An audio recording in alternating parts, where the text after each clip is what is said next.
Әрине қараймын. Ағар сендер менімен бірге бір құятып қараңдар жарай ма? Мен кейбір қызық жерін көрмей қалсам. Есіңдер маған. Ал енді шалқанымыз дайын. Мен енді авторларды шетінде айтып тұратын боламын, иә?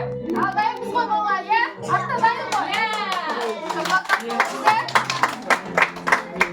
Музыканы шығарсаңыз болады.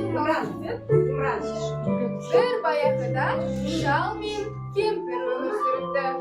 Олар бақшаларына көктемгі күні шалқан егіпті. Жаз мен ол шалқанды бақтап өсіріпті. Күз келгенде шалқан жайқалып, әдемі боп, үлкен болып өсіпті. Күз келді деген сөз әрине шалқанды үзетін кез де келді. Сөйтіп бір күні шал бақшасына келеді. Қолдар қолымыздар атамызды. Әрең дегенде бақшасына келеді. Шалқанын әбден қарайды.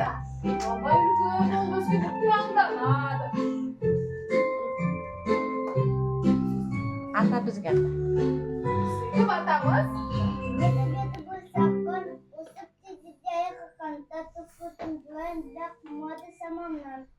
сөйтіп атамыз шалқанды тартып көреді. Тартады, бірақ шамасы жетпейді.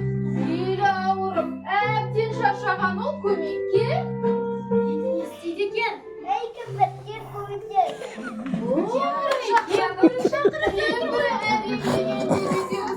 бақшамызға.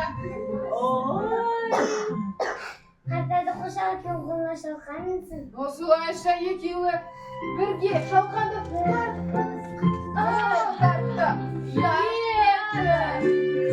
Онда да күштері жетпей әбден шаршайды. Шал кемпірге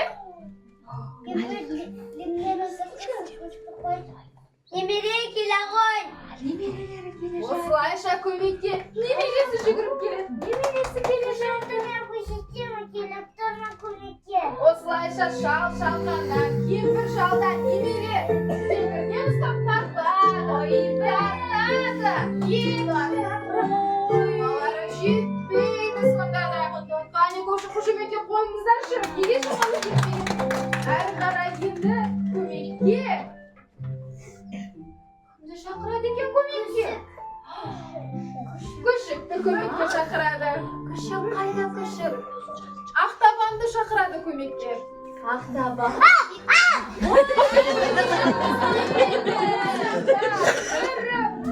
Осылайша күшігіміз Бені де тартып алған шалқанды, иә?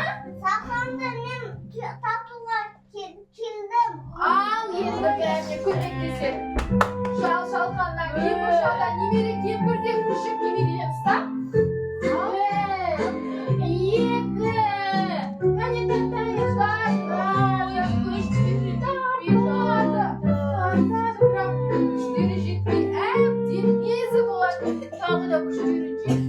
Көмекке тағы да біреуді шақырмақ болады. Кімді шақырады? Мысықты шақырады. Ал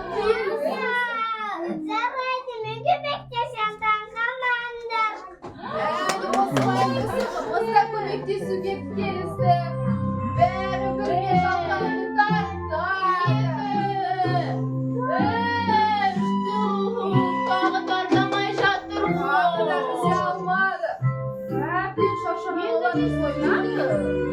Тағы да бір жанды көмекке шақыруға шақырды. Кімді? Тышқанды. Біз бірге тышқанды көмекке шақырдық. Келдік. Еркелеп